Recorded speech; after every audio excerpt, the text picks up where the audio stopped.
May nagtatanong po sa akin, Madam Apple, ano ba ang pinaka-the best na negosyo ngayon 2024?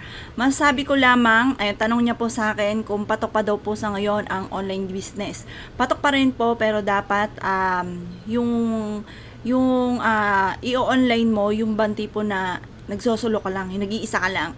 Yung ba tipo mag-isip ka ng rare, yung mga gano'n na bukod tang ikaw lang nakakagawa noon. Kasi kapag ka pare-parehas yung inyong tinitinda, lalo't marami na nagtitinda ng gano'n, parang mahirap makapagsabayan. Pero naswertihan din naman yan ng tao.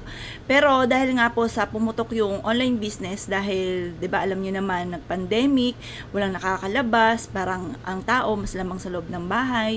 Ayan, kaya sila po mas kahit ano na lang mapanood, yung pinapanood nila, kaya patok na patok ang mga online business. Sa ngayon, dapat mag-isip ka na patok pa rin po yan, pero dapat mag-isip ka ng yung tipo na ma-amaze sila, na